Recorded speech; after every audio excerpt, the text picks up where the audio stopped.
1845 оны 5 дугаар сард Английн усан бомбдоос тухайн үеийн Британий эзэнт гүрний хамгийн сүүлийн үеийн технологиор тоногдсон хамгийн шивдэг эрдэмтэд болон далайчдаас бүрдсэн 129 хүний бүрэлдэхүүнтэй баг хамт олон Эребус болон террор хэмээх хоёр усан онгоцоор хойд мөсөн далай нууцыг тавихаар хойд зүгт мордсон түүхтэй. Гэвч Арктикийн цас мөснөөс бүтсэн цагаан цөл тэдгээр усан онгоцнуудыг багийнх нь гишүүдийн хамтаар бүр мөсөн завхидж ямар ч уул мөргүй арчсан юм. Хүний хязгааргүй хүсэл амбиц, шинжлэх ухааны амжилт байгаль эхийн харгас хүчний өмнө аргагүй эрхэнд хүчин мөхөсдсөн энэхүү эмгэнэлт явдсан түүхэндх хамгийн жихүүдэс хүргэм онцлог мэт үйл явдлуудын нэг болж мөнхөрсөн байдаг. Ингээд өнөөдрийн дугаараар 1845 оны Арктикийн экспедицэд тохиосон эмгэнэлт үйл явдлын аимшигт үнний талаар задлан ярих болно. За манай хамтран ажиллагч байгууллагаар Японы алдартай Hinamaru Single Malt Whisky хамтран ажиллаж байна. Энэхүү вискийн дээд зэрэглэлийн яг нэг соёолжоор нэг нэрх үйлдвэртэй нэрч үйлдвэрлэсэн юм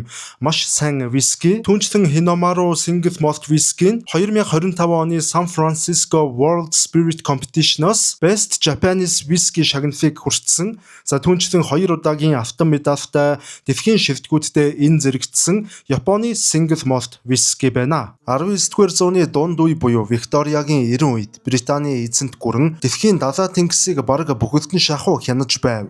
Улмаар тэд уг хяналтаа улам бүр баттгаж өөрсдийгөө далай тэнгист хязгааргүй хүчрхэг гэх ойлголтыг өгөхөөр улам бүр амбицад чихэвжээ. Тухайн үеийн дэлхийн худалдаа газар зүйн нээлтүүдийн хамгийн гол амбиц нь Атлантын далайг номхон далайтай холбох усан замын дөт зам буюу олон зууны турш эрдэмтэд болон далайчдын толгойг эргүүлсээр ирсэн баруун хойд замын гарцыг нэг явдалд оршиж байв. Хэрв энэхүү хойд замын нууцыг тайлж чадвал британчуудын хөлөг онгоцнууд дэлхийн нөгөө өнцөгт хамгийн хурдан бөгөөд аюулгүйгээр хурч дэлхийн худалдааны болон геополитикийн орон зайд дангаар ноёрхох нөхцөл бүртгэхээр байв. Иймээс британчууд уг агуу зорилгод хүрэхийн тулд эзэнт гүрэн өөрийн бүх нөөц бололцоо шинжлэх ухааны ололт амжилтуудаа дайчилж чихэвжээ. Британчуудын хувьд хойд туйлыг бүр мөсөн судлах зорилгоор тухайн үеийн инженерчлэлийн хамгийн шивдэг ололт амжилтуудыг шингээсэн асар том хоёр хөлөг онгоц болох HMS Erebus болон HMS Terror хөлгүүдийг уг аянд гаргахаар шийдсэн юм. Эдгээр хөлөг онгоцнууд нь тухайн үеийн бусад онгоцнуудыг бодвол мөсөн дундуур зүсэн орох зориулалттай төмөр хавтангуудаар тоногдогдсон. Мөн тухайн үедээ хувьсгал хийх үец хамгийн сүүлийн үеийн уурын хөдөлгүүрээр тоногдогдсон. Бараглаг хөдөлдөг цайз мэт хөлөг онгоцнууд байв. Энэ ч утгаараа тус хоёр хөлөг онгоцыг Британий эзэнт гүрний технологийн хүчин чадал, далайн инженерчлэлийн хамгийн дээд оргил хэмээн дэлхийд дахинаас сурталчилж байсан гэдэг. За ингээд тус хоёр хөлөг маань холын аян замд гарахаар шаардлагатай бэлтгэл ажлуудаа ерөнхийдөө хангаж эхэлсэн байгаа юм. За багийн бүрэлдэхүүнд Британий тэнгисийн цэргийн хүчний хамгийн шивдэг 129 далайчид болон туршлагатай тэнгисийн цэргийн офицерууд мөн салбар салбарынхаа хамгийн шивдэг эрдэмтдийг бол игнэндээ багтаасан ийм шивдэг хүчрхэг баг байсан. За хоол хүнсний хувьд бол харин энэ том багийнхныг бол тэр чигт нь лазалсан хүнсээр бол хангаж лазалсан хүнс бол технологид хүнсний технологид нэвтрээд нэг их удаагүй байсан цаг. За тухайн үедээ бол эдгээр 129 далайчдыг ямартай ч дор хаяж 3 жилийн хугацаагаар бол бүрэн хангах хэмжээний тийм их лазалсан хүнсний бүтээгдэхүүнүүдээр бол онгоцыг хангасан гэдэг ийм мэдээлэл бол байт юм байлаа. Тус экспедицийн удирдагч Арктикийн эрс тэрс уур амьсгал хатуу ширүүнийг аль хэдийнэ үзэж туулсан асар туршлагатай ахмад 59 настай Sir John Franklin томилогдсон нь Британий олон нийт болон хатан хааны тэнгисийн цэргийн штабт ямар ч эргэлзээгүйгээр энэ аялал амжилттай болох болно гэдэг итгэлийг төгс төрүүлсэн гэдэг. Sir John Franklin-ийн хувьд бараг бүхий л амьдралынхын туршид хойд мөсөн далай руу хэд хэдэн удаа амжилттай аялаж байсан туршлагатай нэгэн тул энэхүү аяныг ч мөн адил амжилттай өрнүүлж эх орондоо авдар гавьяатаагаар эргэн ирнэ гэдэгт хинт чиргэлцэхгүй байж энэхүү бүх талаар төгс бэлтгэгдсэн энэхүү сүрлэг экспедиц түүхэн замдаа гарав. 1845 оны 5 дугаар сард Английн бомбдоос сүр дулаантайгаар хөдөлсөн HMS Erebus болон HMS Terror зэрэг хөлөг онгоцнууд Атлантын далайг амжилттай гатгаж Канадын хойд арлуудын зүг жолоогоон залав. далайн давалгааг сүрэн яваа эдгээр сүрлэг хөлөг онгоцнууд хэсэг хугацаанд ямар ч холбоо харилцаагүй алга болсон мэт болсон боловч 1845 оны 7 дугаар сарын сүүлээр Баффины тэнгис орчимд ан агнуурын усан онгоцнуудтай таарлцсан гэх баримт байдаг. Гэвч энэ нь тэднээс дулцсан хамгийн сүүлчийн сураг болон хувирсан юм. Тэр үед тус багийн гишүүд хойд зүгийн мөсөн дундуур цааш зүтгэхэд бүрэн бэлэн өндөр сэтгэл зүйтэй итгэл дүүрэн байсан гэдэг. Гэвч үүний дараа тэд ямар ч чимээ аниргүй хойд мөсөн далайн цагаан манан дунд дуусаж эх орондоо эргэн ирэх замгүйгээр алга болцгоо. Олон жилийн дараа эрен хайгчдын олж илрүүлсэн баримтуудаар тэдний аяллаа чиглэл болон эхний зогсоолууд тодорхой болж эхэлсэн юм. Экспедицийнхэн Веллингтоны совг руу аялаж улмаар Бичи арлын орчимд анхны хатуу өвлийг өнгөрүүлсэн тогтоогдсон бөгөөд энэ үеэр багийн 3 гишүүн өвчний улмаас нас барж мөн мөсөн дунд оршуулсан болох нь тогтоогджээ. Хэдийгээр тэд эхний өвлийг харьцангуй хохирол багтаа даван туудж аяллаа цаашид үргэлжлүүлсэн боловч байгаль эхийн бүрж харгил сорилтууд тэднийг угтаж байсныг мэдсэнгүй. 1846 оны 9-р сард хоёр хөлөг онгоц Кинг Уильямын арлын орчимд ирэхэд зузаан бөгөөд хөдөлгөөнгүй олон жижиг хурсан мөсөн уулнууд далайн хөвөгч хөлтөө авраг мөснүүд тэднийг бүрэн хүрээлэн хашиж наашаа ч үгүй цаашаа ч үгүй түгжсэн байна. Хөлөг онгоцнууд хичнээн хүчтэй уурын хөдөлгүүртэй төмөр хавтантай байсан боловч зузаан мөсний даралтын өмнө тэдгээр аваргууд хүчин мөхөсдөж цааш хөдлөх ямар ч боломжгүй болон хувирав. Энэ үйл явдал нь хүний гараар бүтсэн тухайн цаг үеийнхэн хамгийн хүчрхэг хөлөг онгоцнуудын хувьд дахин хизээж амьд гарч чадахгүй үхлийн хавх болж хувирсан бөгөөд тэдний цаашдын хувь заяаг эргэлт буцалтгүйгээр нэг мөсөн цөлийн эмгэнэл рүү хөдөлсөн түүхэн эмгэнэлт үйл явдлын эхлэл болон хувирсан юм. За ингээд багийнхан маань үндсэндээ 2 дахь өвлөө тэр том мөсөн уулнууд, мөсөн хаднуудад ингэж бүрэн боогдсон байдалтайгаар бол өнгөрүүлсэн. За тухайн үед бол анх аялалд гарахдаа итгэл дүүрэн тэр урам зориг дүүрэн байсан тэдгээр дайчдын далаачдын бодит байдал яг л хар дарсан зүуд мэт аимшигтай нөхцөл байдалтай болж хувирсан. За багийнхны хувьд бол ерөнхийдөө хүнсний нөөц нь улам бүр багасж, за дээрэс нь багийн гишүүд бол нэг нэгээрээ хүнд өвчнгөөр өвчилж байсан энэ цаг үед буюу 1847 оны 6 дугаар сард за өнөөх асар туршлагатай Ахмад болох Джон Франклин маань ингээд таалал төгссөн. За ингээд туршлагатай Ахмад нь таалал төгссөнөөр бол хөлхийн багийн гишүүдийн сэтгэл санаа бол бүр мөсөн улам бүр гутраг байдалд орж сэтгэл гутралд бол автцгаасан байдаг. За улмаар багийн удирдлагыг бол Ахмадын туслах байсан Фрэнсис Кроси гэдэг хүн бол гардан аваад за багийнхныг аврахын тулд тэрээр бол байж болох бүхий л арга хэмжээнүүдийг бол авч эхэлсэн. За гэвч өдөр хоног өнгөрөх тусам нөхцөл байдал улам бүр дордсоор 1848 оны 4-р сар гэхэд анх гарсан 129 далаачдаас 105 далаачид амьд үлдэж, за тэдгээр амьд үлдгэсэд бол цаашид мөсөнд боогдсон тэр хоёр усан онгоцсон дээр ингээ зүгээр хүлээгээд суугаад байх юм бол бүгдээрээ өлсгөлэн болон өвчнгөр тун удахгүй өгч дуусах юм байна гэдэгтээ тэр хувь тавилантайгаа бол эвсэрцгээсэн байгаа юм. За ингээд тэд хэдий хэцүү байсан ч гэсэн маш хүнд шийдвэрийг бол гаргасан. За тэр шийдвэр бол шууд утгаараа амиа хорлолтын шийдвэр байсан гэж хэлж болно. За ямар шийдвэр вэ гэвэл тэдгээр амьд үлдсэн хөлхийн багийн гишүүд хөлөг онгоцнуудаа орхиод за хөлөөрөө өөрсдийнхөө хоёр хөлөөрөө их газар руу алхах ийм маш аимшигтай бараг боломжгүй гэмээр шийдвэрийг бол гаргасан байдаг. Тэдгээр багийн гишүүд мөсөн дээр бууцгааж Канадын их газрын зүг буюу Бак гол руу хүрэх зорилготойгоор урт бөгөөд үхлийн аянаа эхлүүлсэн. Гэвч энэ аян нь хүмүүний төсвөр төвчээрийн хязгаараас хэтэрсэн.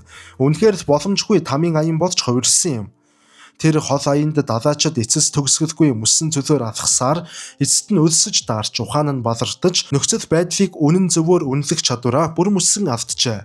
Хүнд хэцүү ачаа, хоол ундны хомсдол, бие мах бодийг дотроос нийдэж буй өвчин эмгэгт нэрвэгдэж, турж хорчилсан тэдгээр ирчүүд цасан шуургатай мөсөн дунд нэг нэгээрээ тамир алдан унаж, дахин босож ирэлгүй мөнхөд нойрсож эхлэв. Арктикийн харгас ширүүн уур амьсгал тэднийг амьд үлдэх ямар ч найдваргүйгээр нэг нэгээр нь залгиж байсан бөгөөд хамгийн харамсалтай нь тус багийн гишүүдээс бүр ганцсан ч их газарт хүрч аврагдаж чадаагүй юм. Энэ явдлаас хойш олон жилийн дараа дээрх явдлын уул мөр болон хожим мод жилрүүлсэн археологийн олдруудаас үндэслэн тэнд хүний оюун санаанд буухын аргагүй харгас жихүүдс хүргэм эмгэнэлт үйл явдлууд болсон болохыг олж тогтоосон юм. Энэхүү эмгэнэфт хувь заяаны цаад нууц нь зөвхөн байгалийн хүйтэн цасан шуурга байгаагүй бөгөөд тэдний өдөр тутмын хэрэглээ болсон хүнсэнд нь хүртэл үхлийн аюул нуугдаж байсан хожим ил болсон юм. Тухайн үеийн хамгийн сүүлийн үеийн технологи, шинжлэх ухааны дэвшил хэмээн бахархалтайгаар ачиж явсан заазалсан хүнсний заазыг үйлдвэрлэхэд гагнах зорилгоор ашигласан хар тугалах нь хоолнд айжмаар шингэж далаачдын биед аюултай хэмжээгээр холимтлогдсон байв. Энэхүү хар тугалганы архаг хордолох нь тэдний ухаан санааг бүрэн балартуулж байнгын төөрөгдөл болон хин юм харах сэтгцийн гүн хямралд оруулснаар эрүүл саруул ухаанаар сэтгэх чадварыг нь үгүй хийж бие махбодыг өдрөөс өдөрт ороотуулан үхэл рүү хөтөлсөн байна. Үүний зэрэгтээ витамин С-ийн ноцтой дутагдлаас үүдэлтэйгээр сүрье болон бусад өвчнүүдийг багийнхан тусаж, уян мөчн хөшөж, амьсгал нь боогдож, буйлнаас нь цус автаж эхэлсэн болох нь мөн батлагдсан юм. Хүйтэн жавар өвчин зовлон хоол хүнсний хомсдолд шаналсан тэдний хувьд амьд үлдэх ганцхан хүсэл нь бусад бүхийд ёс суртахуун болон хүн чанарыг арчиж хаягад хүргэсэн байдаг. Хожим 19-р зууны сүүлчээр болон орчин үеийн археологийн нарийн шинжилгээний үр дүнд олдсон хүний яснууд дээр хурц хутгаар махыг нь хуудж авсан. Мөн ясыг чөмөг гаргахын тулд хөрөөдөж хагалсан тодорхой баримтууд олдсон бөгөөд чихүүдс хүргэм уул мөрүүд олдож амьд үлдэхийн тулд тэд нэг махыг идэхээсээр аргагүйд хүрсэн харгас бодит байдлын баталгаа болсон юм. Хүн төрөлхтний түүхэндх хамгийн амбицтай аялал ийхүү бие махбодын болон ёс суртахууны хувьд бүрэн нуран сүрч айдсын хамгийн харанхуй ёроол руу шумбан орсон энэ байв. Франклины экспедицийн түүхэндх энэхүү асар том сүрлийн цаад шалтгааныг хожим олон 10 жилийн турш судлаачид болон түүхчид эрдэмтэд олон өнцгөөс тайлбарлан шинжилж энэхүү эмгэнэлт үйл явдлыг үүсгэсэн үндсэн хүчин зүйлсийг тодорхойлжээ. Нэгдүгээрт гэвэл түрүүн хэлсэнчлэн тухайн үеийн хамгийн орчин үеийн шинжлэх ухааны дэвшил хэмээн бахархалтайгаар ашиглаж байсан лазалсан хүнсний бүтээгдэхүүн нь өөрөө тэдний үхлийг чимээгүй зэвсэг болон хувирчээ. Хүнсний лазыг муутгахгүй тулд гар аргаар чанаргүй яарвчлан гагнасан нь өндөр хэмжээний хар тугалга хүнсэнд шингэх нөхцөлийг бүрдүүлсэн бөгөөд энэ нь багийн гишүүдийг сар жилээр айжмаар дотроос нь хордуулж ухаан санааг нь балартуулж бие махбодыг нь сэтгцийн хувьд ямар ч эсэргүүцэлгүй болгожээ. Харин хоёрдугаарт гэвэл байгаль харгас сорилт буюу Арктикийн хатуу ширүүн уур амьсгал тэднийг ямар ч өршөөлгүйгээр шилдэгсэн.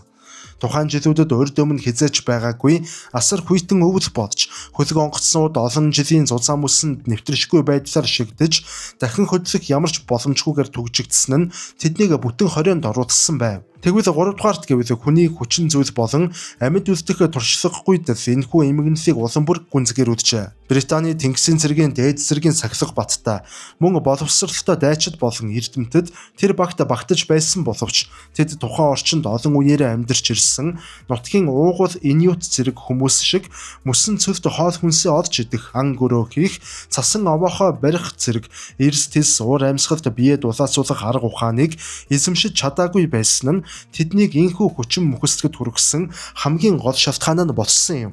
Тэгэхээр сүүлийн жилүүдэд хүмүүсийн дунд ерөнхийдөө хөрөнгөө яаж үсгэх үү, за юунд хөрөнгө оруулах уу, ямар салбарт хөрөнгө оруулах уу гэх мэт асуултууд бол нэглээд ихээр эргэлдэг болсон.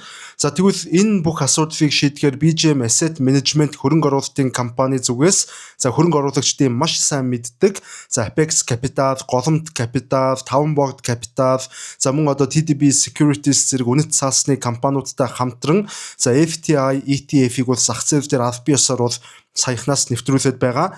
За энэ нь ямар учиртай юм бэ гэхээр хувь хүн бол ерөөсөө доод тал нь мянган төгрөгөөр буюу одоо Монгол мөнгөөр олон улсын хөрөнгийн зах зээл, технологи, инновац болон одоо түүхийд мөн эрчим хүчний зэрэг салбаруудын нийтдээ 800 гаруй компаниудад шууд хөрөнгө оруулалт хийх одоо багц гэж нэг ёсондоо ойлгож болно.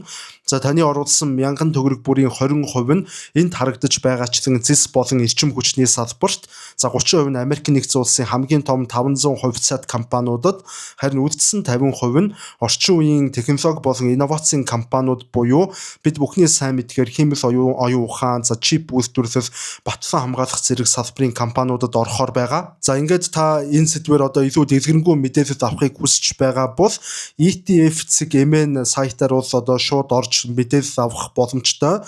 За мөн доор сэтгэгдэл хэсэгт оруулсан байгаа BGM Asset Management компани Facebook хуудасаар холбогдож бодож дэлгэрэнгүй мэдээлэл авах боломжтой юм шүү. Тэгэхээр хөдгийн багийнхан энэ мэтээр хүнд асуудалд орсон байхад за нөгөө талд Британий засгийн газар, Британий хаад ноёдын зүгээс за энэ асуудалд яг ямар байдлаар хандаж байсан бэ гэдэг ийм асуулт бас гарч ирнэ.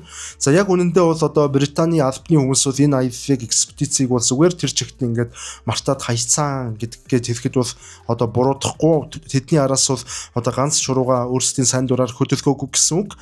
За гэхдээ хэдий тийм боловч хөлгийн ахмад Джон Франклины бол гэргий за хадагтай Джейн Франклин за өөрийнх нь нөхрийн араас түүний багийнхны араас бол одоо цусашгүй эрэл хайгуул хийж тэмцсэн байдаг.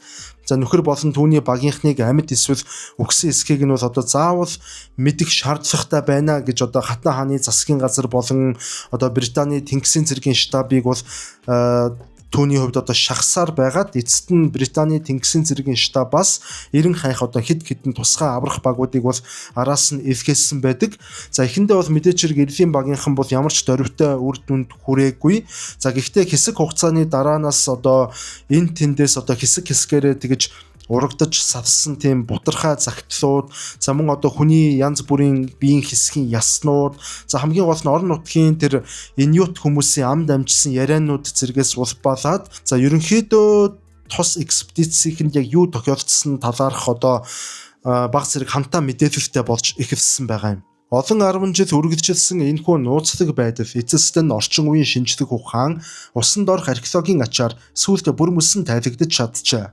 Канада улсын засгийн газар түүхийн судлаачид болон усан дорх археологчид уугуул иньют иргэдийн зааж өгсөн түүхэн байршлуудад тулгуурлан олон жилийн турш нарийн төвөгтэй эрэл хайгуул явуулсны эцэст түүхэн нээлтүүдийг хийжээ. Тухайлбал 2014 онд удаан хугацааны турш сураггүй байсан HMS Erebus хөлөг онгоцыг Викторийн ардын ойролцоох далайн ёроолоос олж идэвхжүүлсэн бол үүнээс 2 жилийн дараа буюу 2016 онд 2 дахь хөлөг онгоц болох HMS Terror-ыг өөр нэгэн булангаас бараг бүтэн шахуу гайхалтай сайн хадгалагдсан байдалтайгаар олжээ. Хөлөг онгоцнууд болон тэдгээрийн дотроос олдсон олон зуун эд үлхийн зүйлс хувийн хэрэглэлүүд нь түүхчдийн хувьд онцлог мэд таавар болж байсан олон цорхойг нөхөж Франклины экспедицийн сүүлчийн өдрүүдэд яг юу болсныг боддоор батлан харуулхад үнэлж баршгүй хувь нэмэр оруулсан байдаг. За энэ түүхээс ерөнхийдөө үндсэн 2 дүгнэлтийг бол одоо хийж болж байгаа юм. Яг олон дүгнэлт хийж болно л доо. Миний хувьд нэг 2 дүгнэлтийг бол арай илүү тодруулж ярмаар байгаа.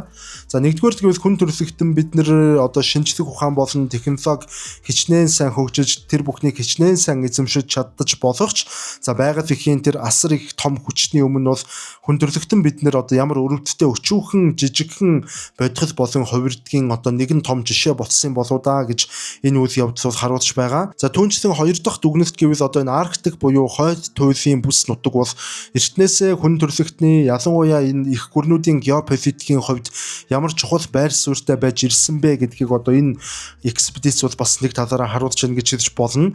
За өнөөдөр одоо яг шинжлэх ухаан бол мэдээж 19-р зуунтай харьцуулахад за харьцуулахын аргагүй бол одоо өндөр түвшинд хөгжсөн байгаа. За хойд туйлын мөснүүдийг бол одоо ямар ч асуудалгүйгээр зөсөөд гарчих тийм хүчтэй хөдөлгүүртэй онгоцнуудыг бол аль хэдийнэ бид нэр үйлдвэрлэсэн тэр байтугай цөмийн хөдөлгүүртэй онгоцнуудыг хүртэл үйлдвэрлэж чаддаг болсон.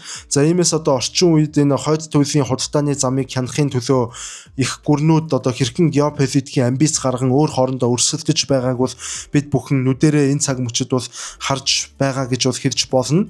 За ингээд одоо ийм хоёр үндсэн таамгийг нэг нь геополитиктэй холбоотой нөгөөх нь хүн төрөлхтөн бид нэр хичнээн өчүүхэн болохтой холбоотой таамаг гэж хоёр үндсэн дүгнэлтийг бол миний хувьд гаргаж байгаа. Мэдээж өөр олон дүгнэлт бол байгаа. Гэхдээ тэр талаар тэгээд одоо бүгдээрээ дор бүрнээл хийчихгүй л хүдэ гэж бодож байна. За ингээ ямар ч тач ингээ та бүхэндээ бэлтгэж хүргэсэн өнөөдрийн дугаар маань энэ түрээд өндөрлөж байна гэж хэлмээр байна. За та бүхэнд бас таалагдсан байх сонирхолтой байсан болов уу гэж бол найдаж байна. За ингээд дараагийн дугаараар дахин уулзлаа. Түр баяртай.